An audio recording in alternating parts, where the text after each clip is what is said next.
Pero hoy día vamos a hacer gestión de costos, análisis de costos y benchmarking. Entonces, un poco de indicaciones generales. Primero que la sesión se va a grabar y después va a estar disponible en Moodle, así que pueden revisar a su tiempo y revisarla con tiempo. Y se lo recomendamos. Muchas veces es necesario verlo 2 o 3 veces y en la tercera van a entender un poco más algunas cosas que de repente en la primera no entendieron o no pudieron cogerlas. Por favor, apaguen sus micrófonos. También asegúrense de seleccionar el canal que quieren escuchar en términos del idioma. Felipe les va a pasar el link en español, así que ustedes pueden seguir la presentación con la presentación en español. Por favor, si hay preguntas, pónganlas en el chat y las vamos a tratar de responder al final si tenemos el tiempo necesario. Y recuerden que no hay pregunta tonta o inútil. Creo que lo inútil sería no tomar el tiempo de presentar, de hacer las preguntas que queden en el aire. Después, Felipe, después de la capacitación, se les enviará un examen para que ustedes lo respondan. Tienen que tener 80% para poder pasar el siguiente módulo de capacitación comercial. También se les enviará una encuesta de satisfacción. Entonces, hoy día tenemos 2 capacitadores, yo y Janice, que es persona nueva en estas capacitaciones, pero para los que ya asistieron en la capacitación anterior, ustedes saben que yo sigo ciertas estructuras y en una serie de, y he tenido, algunos ya saben mi experiencia, he estado ya, por favor apaguen los micrófonos que voy a hablarles un poco de nuevo de mi experiencia profesional. Yo fui presidente de la empresa que también trabajé en diferentes volúmenes y también en la capacitación de planificación de costos. También he estado trabajando con RCC para la elaboración de la guía. Generalmente para las mejores prácticas de la gestión de costos y principios que se pueden aplicar en cualquier mundo a nivel mundial. Janice, quisieras presentarte un poco de tu experiencia. Buenos días, yo soy Janice Quimpiris, yo soy PMO. Trabajo en el área de gestión de costos. Yo soy de profesional ingeniería civil con especialización en gestión de proyectos y costos. Yo he trabajado en diferentes sectores de la Comunidad Europea, en sanidad, educación, oficinas y comercios. Y voy a trabajar con Stuart en esta reunión, que él también tiene diferentes experiencias en la gestión de costos.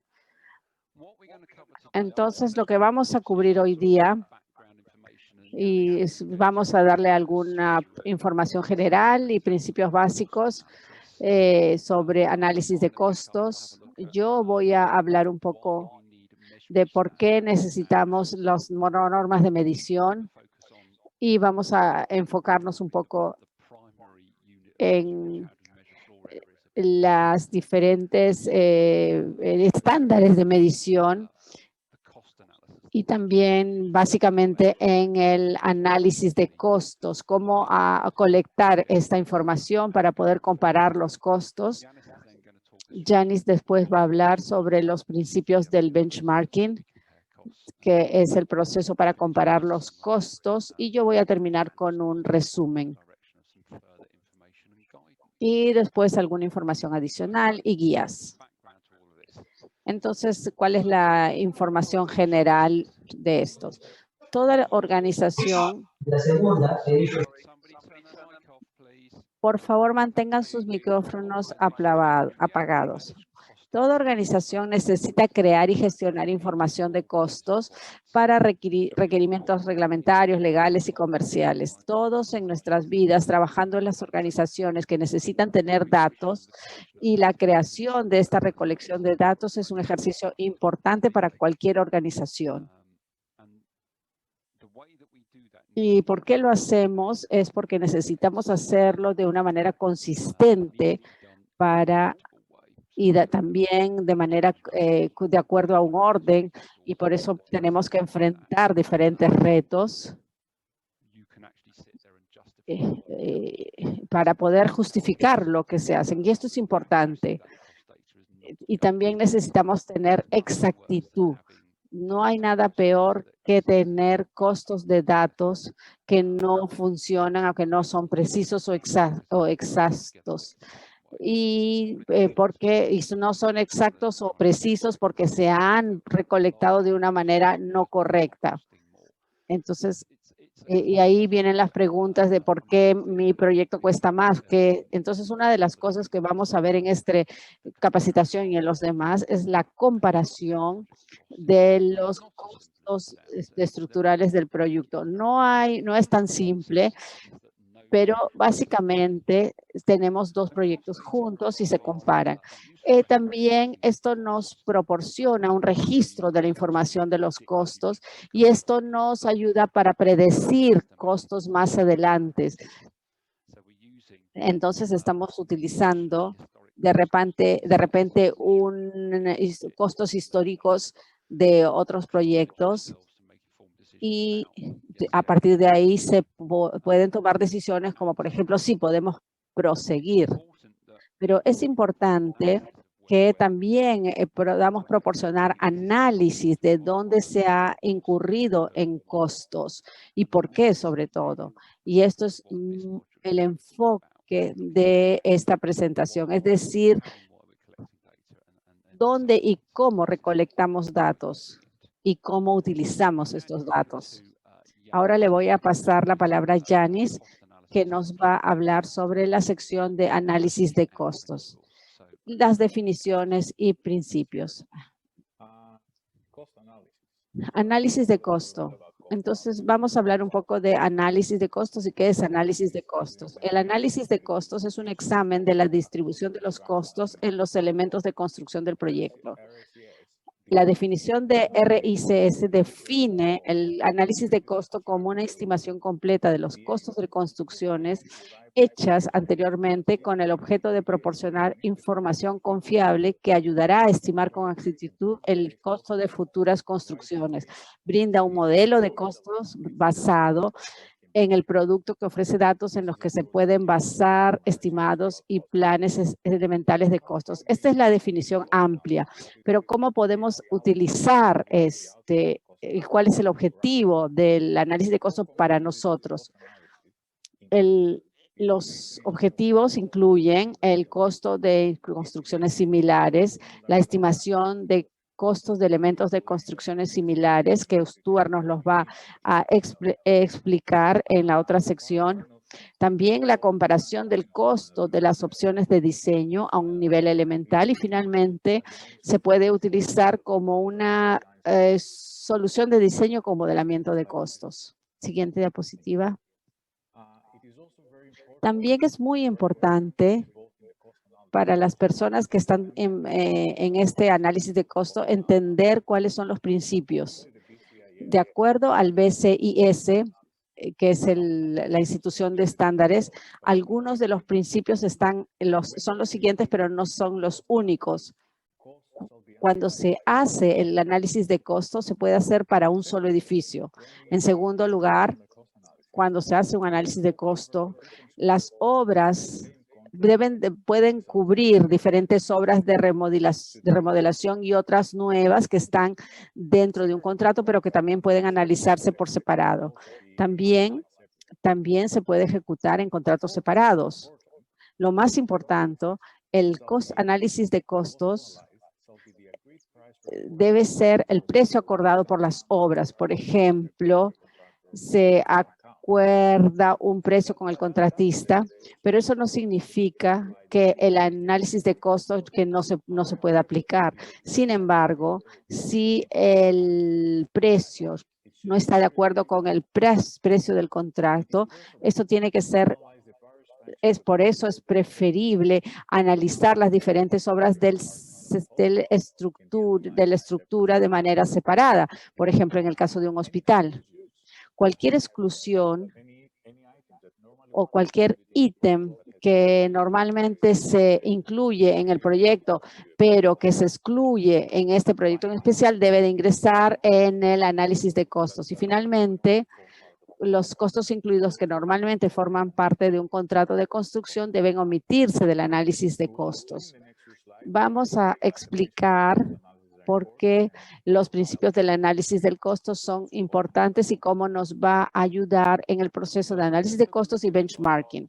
Ahora vamos a hablar un poco sobre los datos del proyecto. Hay mucha discusión sobre los datos y la importancia de los datos en las obras, pero para nosotros es muy importante porque nos dan un registro preciso del proyecto. También se puede utilizar como un medio de modelamiento del proyecto en diferentes maneras, y en las siguientes diapositivas vamos a explicar qué significa modelamiento y cómo utilizarlo. Y también nos pueden ayudar a informar el desarrollo del diseño, pero cómo el análisis de costo del proyecto se relaciona. Entonces, básicamente se podría incluir, de acuerdo al formato que se utilice, podría ser referida como análisis de costo. Y finalmente, el tipo de datos del proyecto es muy importante para propósitos de análisis. Análisis útiles pueden incluir detalles del contacto, descripción del proyecto, diferentes superficies que incluyen el área interna bruta y el área interna neta, la suma del contrato, cuenta final, base del proyecto y la ubicación del proyecto.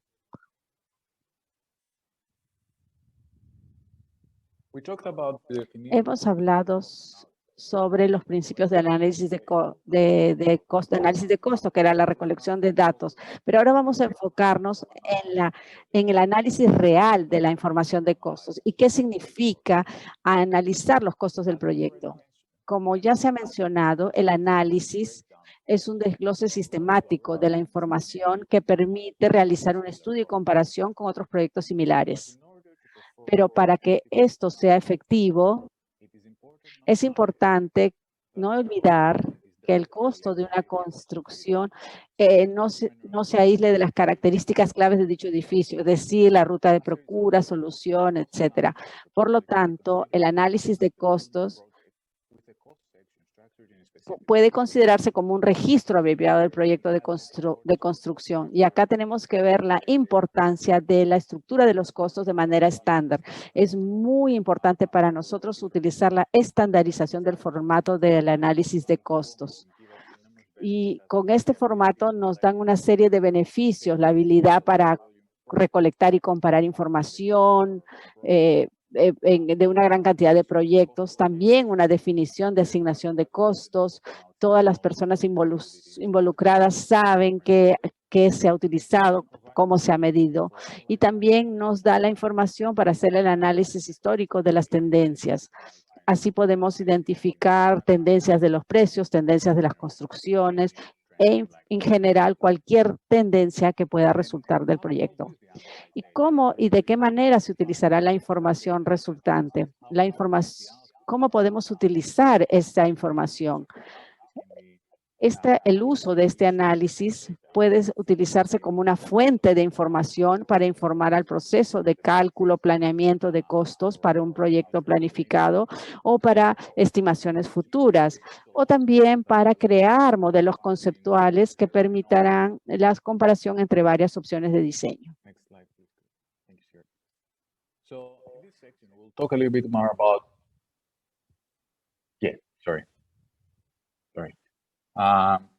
so in this section, entonces, en esta sección vamos a discutir un poco sobre el modelamiento, que es lo que mencionamos en la diapositiva anterior. Cómo analizamos y cómo utilizamos esto para el modelamiento.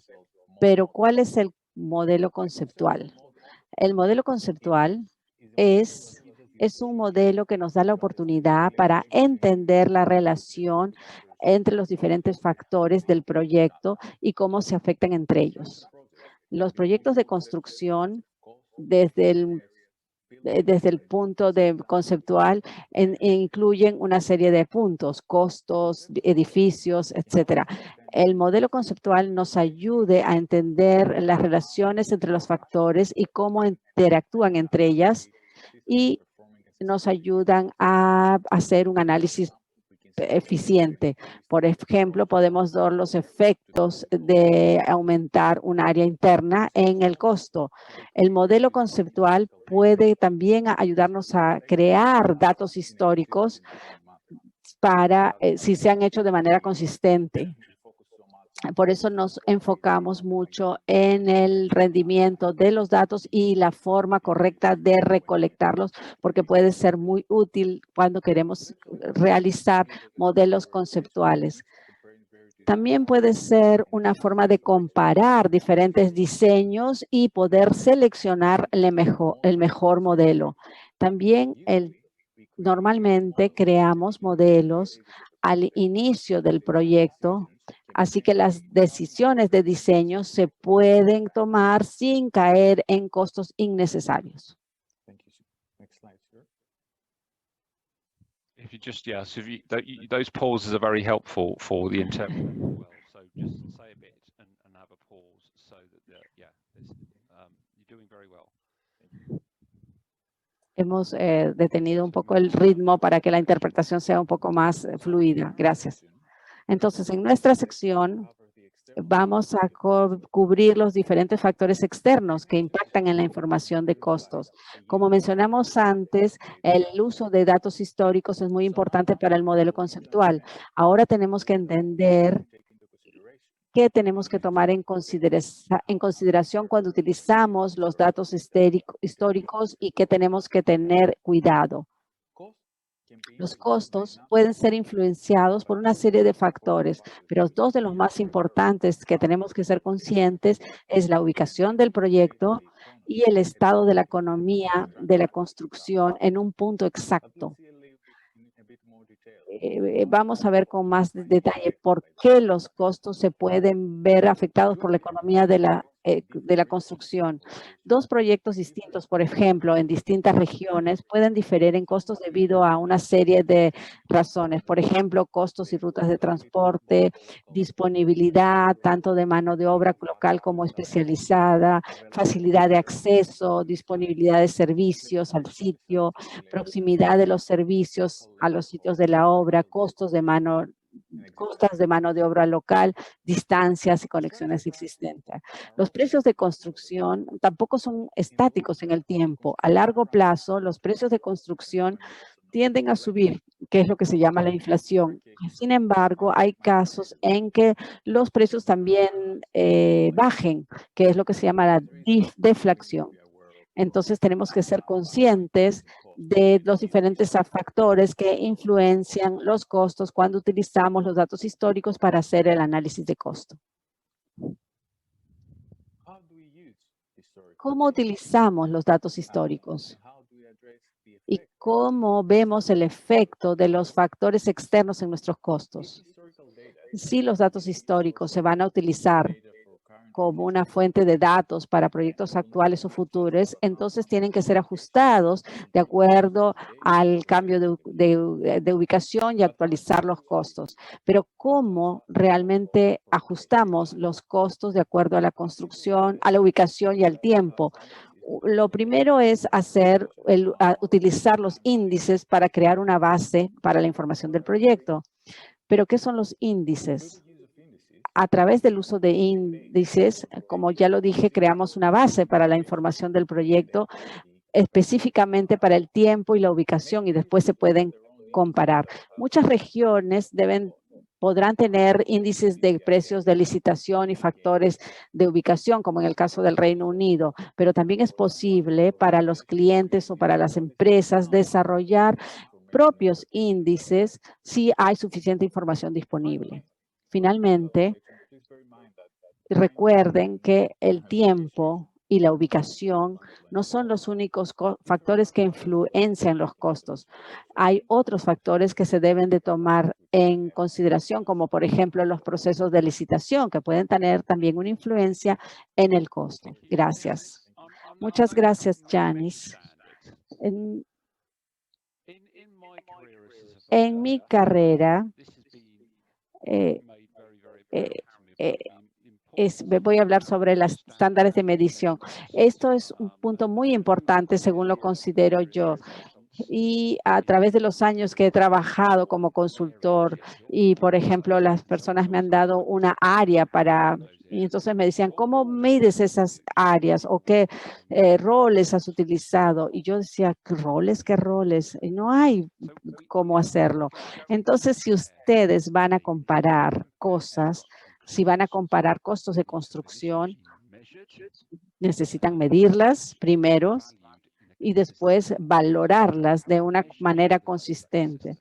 Si ustedes no lo han hecho de manera consistente, entonces la comparación de los costos va a ser un ejercicio bastante débil. Entonces, uno de los roles fundamentales de medición es cómo medimos las áreas de los edificios, de las plantas. Y una de las matrices más importantes es el costo por metro cuadrado del área. ¿Pero qué significa el área, por metro cuadrado? Ampliamente hay 3 términos que nosotros mencionamos en cuanto hablamos del área. Primero, que Janice ya lo ha mencionado, que es la superficie interna bruta o área interna bruta, la área externa bruta, que es la GA, y la área interna neta, que es la NIA. Entonces, GIFA, que es la que llamamos la superficie interna bruta, que es el área de la planta en el Reino Unido, básicamente estamos tomando un edificio y desde la parte interna, desde la pared externa, estamos midiendo todas las paredes perimetrales de ese piso.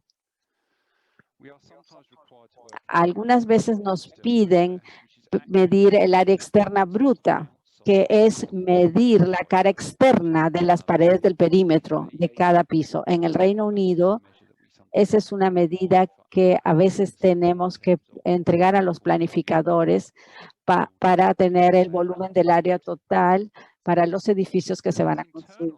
Y el área interna neta es medir la parte que se va a utilizar dentro de la construcción. Y esto es algo que vamos a incluir dentro de la capacitación de la planificación de costos. Una de las costos que van a ver para la eficiencia de la obra es cuál es el perímetro utilizable. Entonces, lo que se hace es medir todo el edificio a nivel bruto y dentro de eso vamos a ver cuál es el porcentaje de circulación, por ejemplo, cuál es el porcentaje de área utilizable, por ejemplo, para camas, para oficinas, etcétera. Y tenemos que lograr un 85% de eficiencia, por ejemplo. Pero también hay otra área que también se pueda medir, que es el área del sitio de la obra, que es el área total del sitio de la obra dentro de los límites de la propiedad, o el área total dentro de los límites de la propiedad definidos por el contratante como el sitio de la obra para la construcción. Esto está en términos simples, tenemos la superficie interna bruta, la externa bruta y la interna neta. Entonces, lo que necesitamos saber es que dependiendo del país o región en la que estamos, tenemos diferentes formas de medir.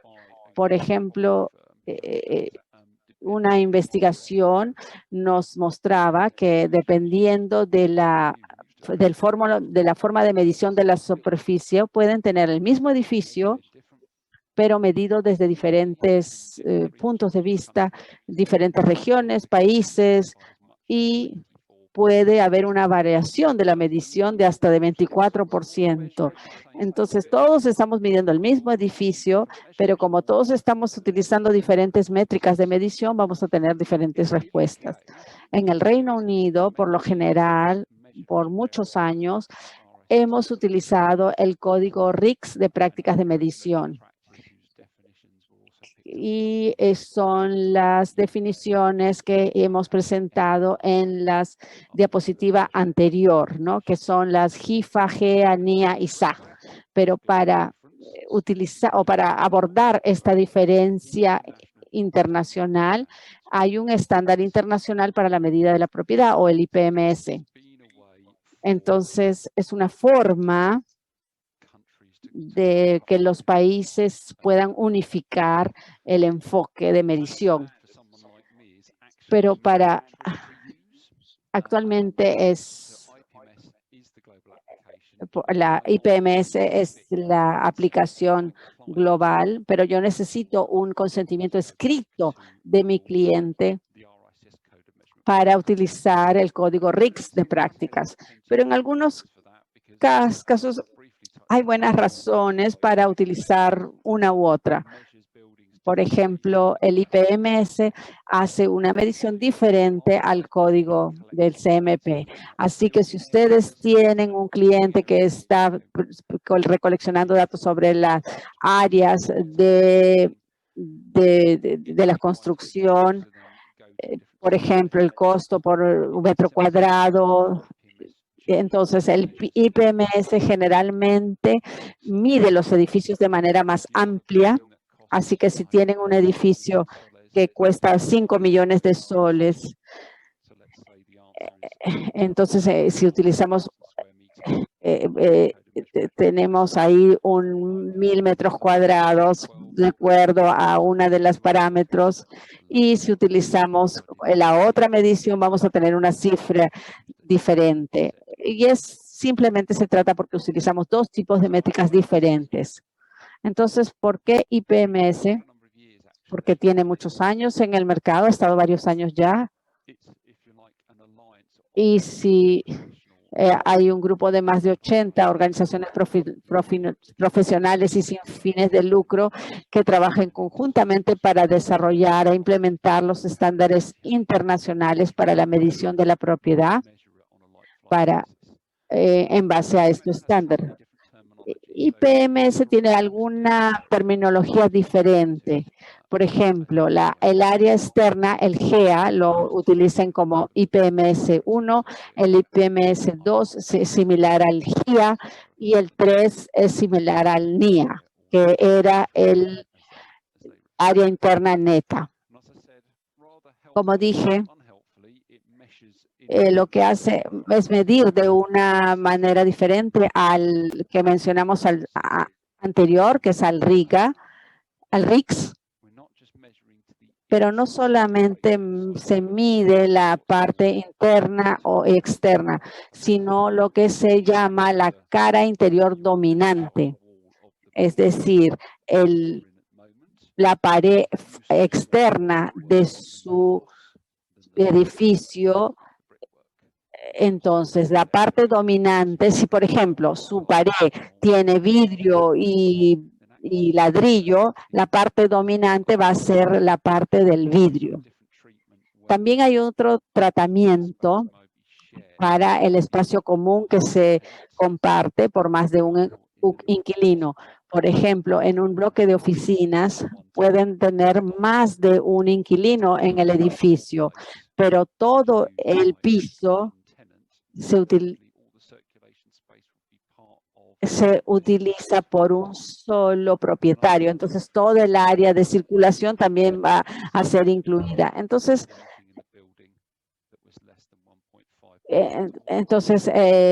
también la medición de usos de zonas de uso limitada cuando la altura del suelo del techo es de 1.5 metros. Estas son formas de la que llamamos las zonas de uso limitado. También, ¿cuál es la cobertura de la IPMS? Los edificios de oficinas, también edificios residenciales, edificios industriales, edificios comerciales. Todas estas mediciones se han emitido de acuerdo a las fechas que ustedes ven ahí. Pero cuando ustedes están midiendo como organización áreas, tienen que ustedes determinar qué medición van a utilizar. Pueden utilizar la IRIS, la RICS o la IPMS. Por ejemplo, la IPMS ahorita no cubre hospitales, sino escuelas. Entonces, tenemos que ver cuál vamos a utilizar de acuerdo a las exigencias del Plan de Reconstrucción Nacional. Después vamos a las reglas del análisis, directrices del análisis de costo. Entonces, cómo hacemos la medición y cómo comparamos los costos. Entonces, también hay diferentes estándares de diferentes países y regiones del país, así como lo hemos visto para la medición de los pisos o plantas.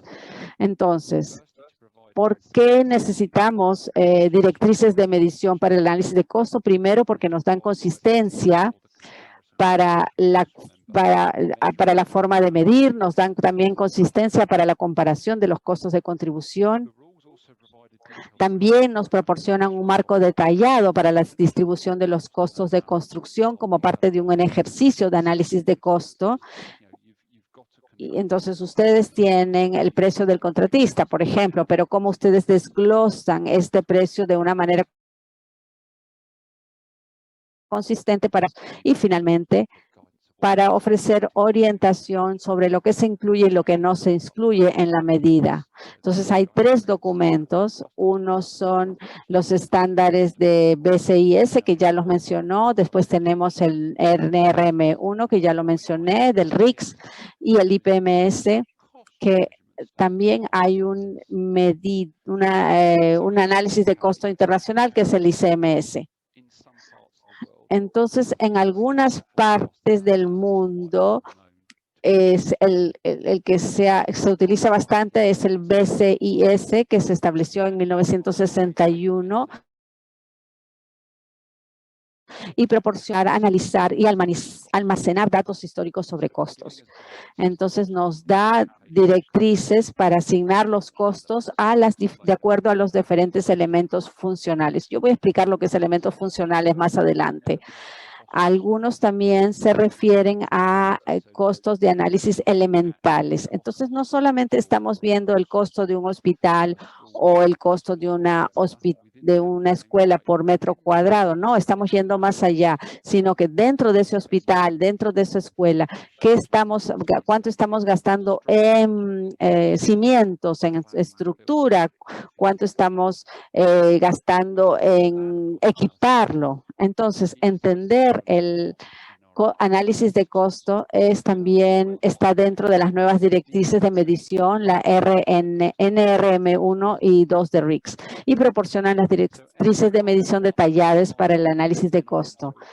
El NRM1, que es parte del RICS, fue establecido o creado a inicios de del año 2000, y fue creado para proporcionar las mejores prácticas para que nos ayuden a lo que se llama el orden de las estimaciones de costos, los elementos de costos elementales, es decir, al inicio del proyecto.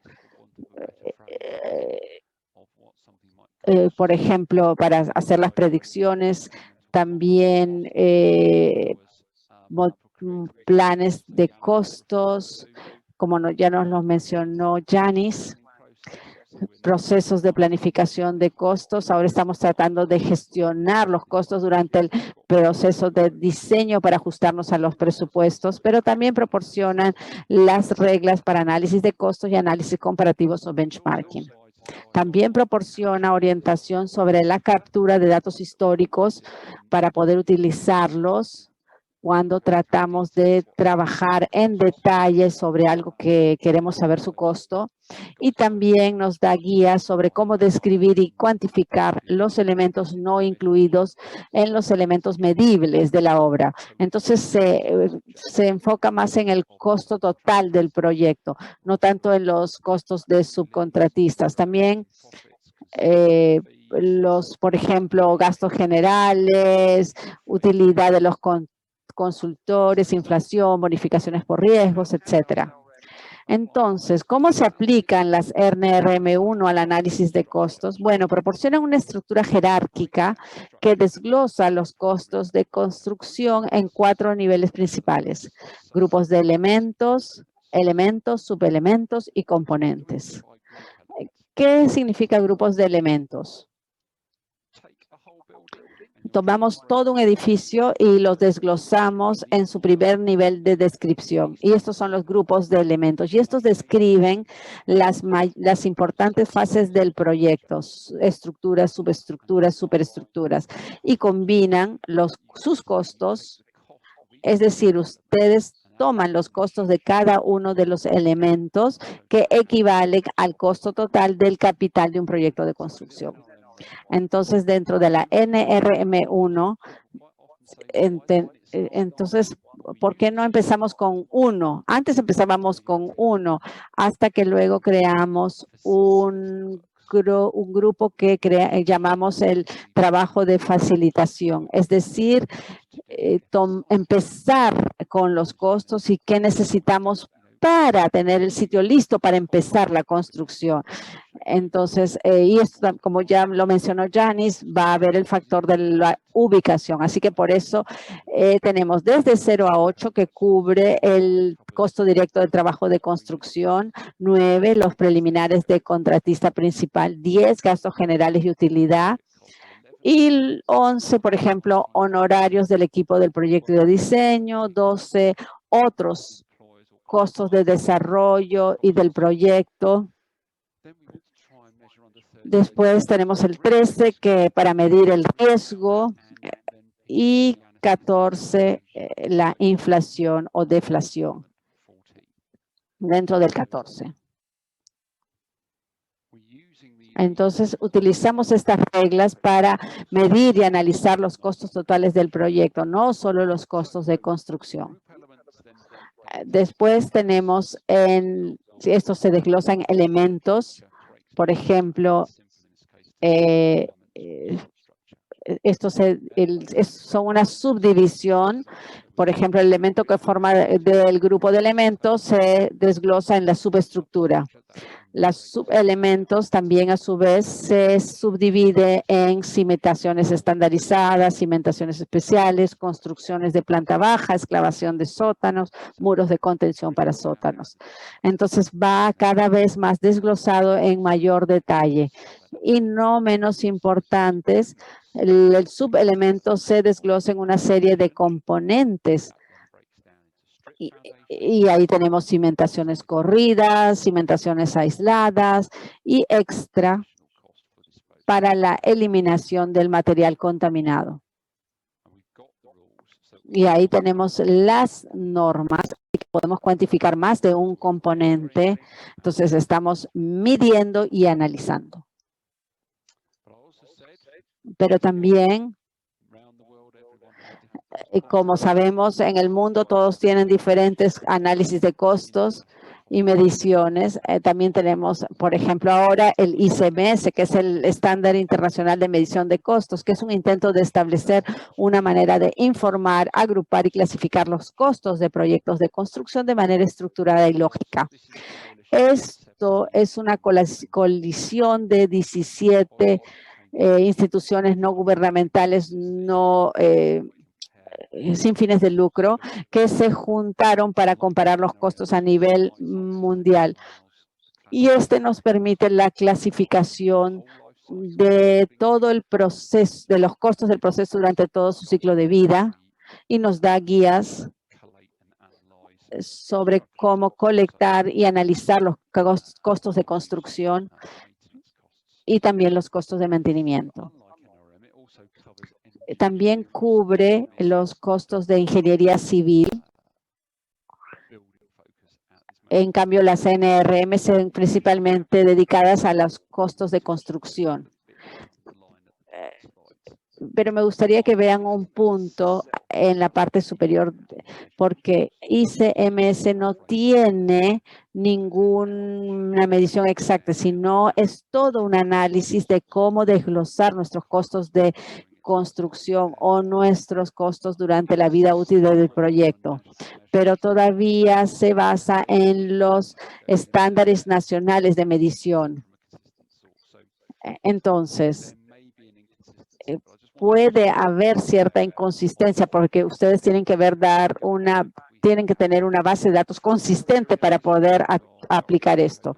Entonces, tenemos medición por piso y también la de IPMS, pero para la medición de costos de construcción tenemos NMR1, que ya los explicamos, pero desde la perspectiva global también hay esta utilización de este ICMS, que es el estándar internacional de medición de costos. Ustedes quizá ya han utilizado y han visto estos términos muchos, que es el WBS, que es la estructura de desglose del trabajo, y la estructura de desglose de costos.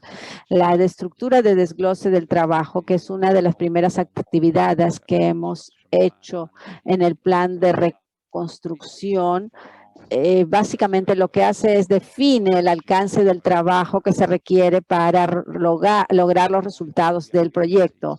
Define todas las actividades que son visibles para el equipo y que queremos medir, y también define el equipo o alcance del trabajo para cada elemento, y al hacer eso van a poder reconocer diferentes actividades, medición del progreso, y esto está codificado de una forma que cada elemento tiene un código único y ustedes pueden poder monitorear el progreso de cada elemento y puede utilizarse como un punto de referencia.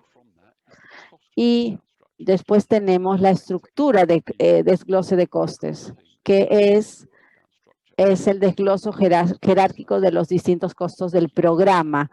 Los costos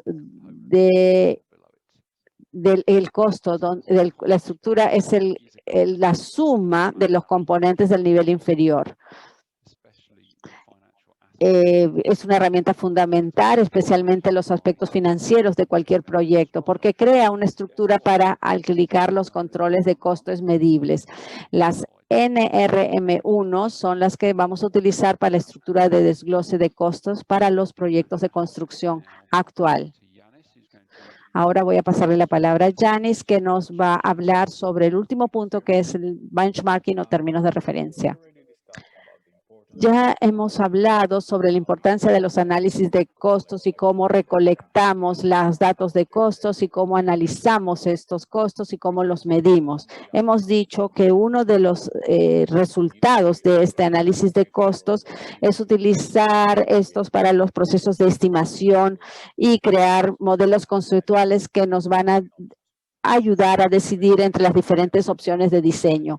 Otro beneficio que tenemos y para analizar de manera consistente es el benchmarking. ¿Qué es el benchmarking? El benchmarking o términos de referencia es un proceso de recopilación y comparación de datos dentro de una organización o fuera de ella para identificar las mejores prácticas de la clase. ¿Cuál es el resultado del benchmarking? Le hemos dicho que se trata de recolectar una variedad de resultados, pero el resultado clave de este proceso es que produce una variedad de resultados fácticos. Esta variedad puede servir de orientación en cuanto a la gama de precisión, el riesgo, es decir, del asesoramiento prestado. Por ejemplo, a través del benchmarking, un elemento de construcción específico, por ejemplo, el benchmarking de las subestructuras, podemos identificar una serie de costos de la subestructura para proyectos similares, y esto nos va a ayudar a identificar en el análisis de costos o en la estimación de costos el nivel de riesgo de esta específica estructura de construcción.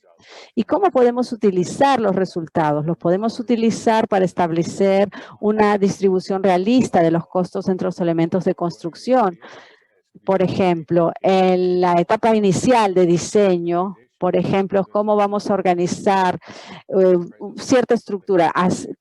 Ahí podemos, a través de esta técnica, establecer una distribución realista. Por ejemplo, cuánto vamos a gastar por elemento, qué monto no sería inaceptable, por ejemplo. Este es un proceso circular que está siempre sucediendo en la misma dirección durante toda la vida del proyecto y de la organización. Empieza con la definición del proceso, cómo recolectamos los datos, analizar los datos de manera cual sea el método de análisis, después cómo vamos a comparar los datos, qué métodos vamos a utilizar, el análisis. Y como resultado final, algunos reportes se van a emitir para demostrar una serie de cuáles son las variables aceptables para el proyecto. Los beneficios del benchmarking. Benchmarking se puede utilizar de diferentes maneras. Se puede utilizar para medir el desempeño de los proyectos, para entender las relaciones entre los diferentes factores, como el impacto potencial de la eficiencia del edificio en el costo de un proyecto. Por ejemplo, la densidad de las salas, en una escuela, la densidad de las clases. Hay diferentes factores que van a estar involucrados en el proyecto y a través del benchmarking podemos entender cómo estos factores influyen en el costo del proyecto y podemos desarrollar y entender nuestro desempeño del proyecto y compararlo con otros proyectos. Y así también podemos identificar algunas ineficiencias en nuestro proyecto, por ejemplo, y así poder mejorarlo, cambiando alguna parte del diseño o alguna especificación, es decir, a través de una acción. También benchmarking puede ser una herramienta muy importante durante el proceso de fijación de presupuesto. Muchas veces el cliente se preocupa por establecer límites de costos accesibles para el proyecto y cómo estos límites se van a aplicar a las diferentes fases de construcción. Este es el mejor momento para el benchmarking porque este proceso nos podría revelar a establecer los objetivos alcanzables y cómo aplicarlos a los límites de costos y comparando con otros proyectos. Así podemos identificar los riesgos de cada categoría, de cada elemento de construcción y mitigar el riesgo. Benchmarking también se puede utilizar también en la fase de control de costos, es decir, como una herramienta para controlar los costos. Puede utilizarse mientras dure el proyecto, pero también como una herramienta post-contrato, porque puede ayudar al cliente a dar seguridad que el costo final previsto está dentro del rango correcto en comparación con otros proyectos. Entonces puede ser también una herramienta que nos va a dar confianza sobre el resultado. Recolección de datos, como dijimos, es una parte muy importante para el benchmarking. Una vez que se establece el benchmarking, tenemos que tener mucha conciencia de los proyectos que vamos a utilizar para nuestro benchmark. Y es muy importante entender cómo estos proyectos son similares y comparables entre ellos. Algunos pueden ser comparables de acuerdo al el tamaño o costos o duración. Cuando recolectamos datos, también hay otras cosas que considerar, como por ejemplo, estamos recolectando los datos de acuerdo a los objetivos de nuestro benchmark. El enfoque de esta recolección es el enfoque correcto, es decir, estamos utilizando los estándares correctos para el análisis de costos. ¿Cuál es el costo de la obtención de los datos? Tenemos los datos disponibles en la oficina, tenemos que recolectarlos fuera, cuántos recursos necesitamos, cuánto tiempo también necesitamos dedicarle para recopilar y analizar los datos. Todo esto tiene que ser considerado cuando empezamos a utilizar el benchmark. También como parte importante del benchmark son las necesidades, pero también cómo mostramos estos resultados. es importante recolectar, pero también cómo presentamos y reportamos estos datos para apoyar o ayudar a nuestros clientes o usuarios a entender el significado de estos criterios que estamos aplicando en el benchmark. Algunos de los medios para hacer esta presentación de los resultados son tablas, gráficos, cuadros, diagramas de tendencia, gráficos circulares, diagramas de dispersión o una combinación de todos los anteriores. Acá voy a ir con mayores detalles sobre los factores que tenemos que considerar cuando estamos utilizando el benchmark.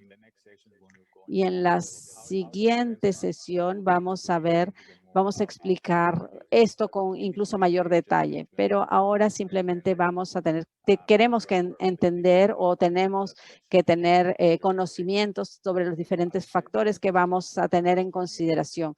Como dije, la construcción, el costo por metro cuadrado es un estándar de la área, es un estándar de la industria, pero tenemos la sostenibilidad, la duración de la construcción. Entonces, cuando comparamos proyectos, tenemos que tener proyectos de comparación similares. Entonces, traten de escoger el factor correcto que va a crear el benchmark realista. Entonces, o que no tengan mayores diferencias entre ellos. Finalmente, ¿cómo analizamos e informamos o reportamos? Como lo dijimos, esto es muy importante dentro del proceso de benchmarking. Sí, recolectar y analizar de manera consistente, sí, es la clave del proceso, pero también el análisis y la presentación de informes también son importantes porque van a identificar el impacto potencial.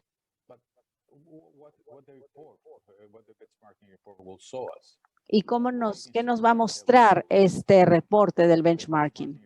El informe del benchmarking debe ser realista y alcanzable de acuerdo a los diferentes elementos de la construcción y debe de mostrar una serie de costos para este elemento de construcción. A través de este rango podemos comparar con nuestros proyectos e identificar oportunidades de mejora.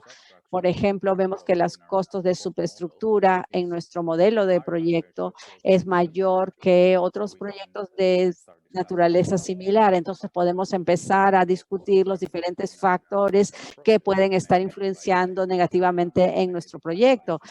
Identificar si se trata de los diseños, de la cimentación, que nos está llevando a un costo mayor. El proceso de benchmarking también puede identificar un proyecto muy diferente. Por ejemplo, puede identificar datos de proyectos que se han incluido en el proceso de benchmarking, pero que no son apropiados. Por ejemplo, ¿por qué no son apropiados? ¿Cuáles son los factores que afectan en ese resultado? Y finalmente, como dije, los resultados más importantes, el resultado más importante del benchmarking es el riesgo que vamos a establecer para los elementos de construcción y para nuestro proyecto. Porque si tenemos una gran gama de proyectos comparables, podemos saber si nuestros costos son aceptables para nuestro proyecto. Ok, muchas gracias, Janice. Entonces, en resumen,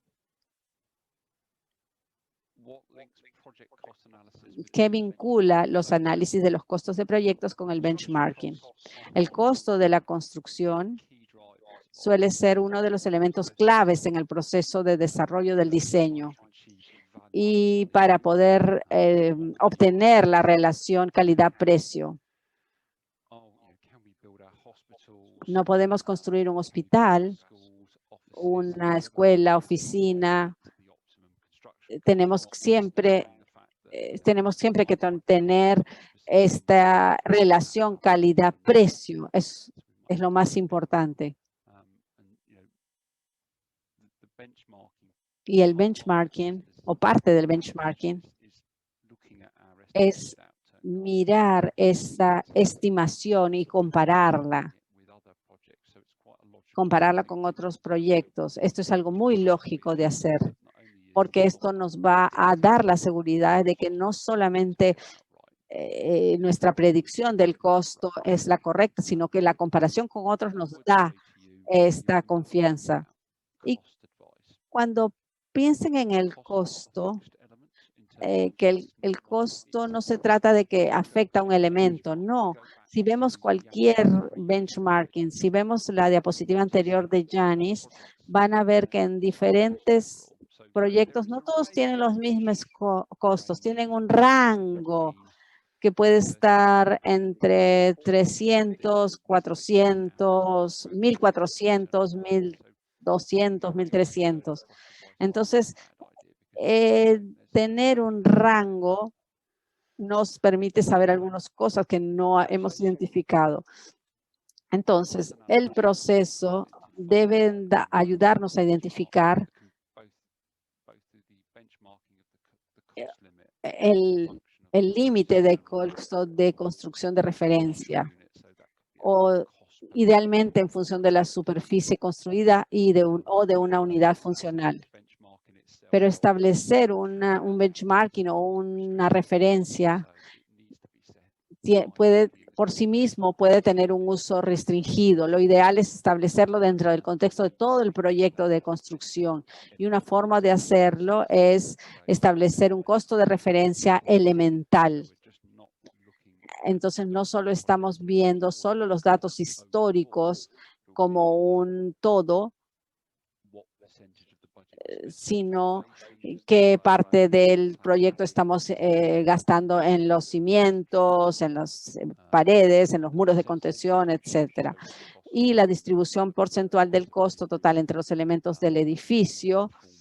El benchmarking de este factor debería de identificar la distribución de los costos más eficiente. No es, como Janet dijo en este ejemplo, ¿por qué nosotros estamos gastando más porcentaje en los cimientos en comparación con otros proyectos, por ejemplo?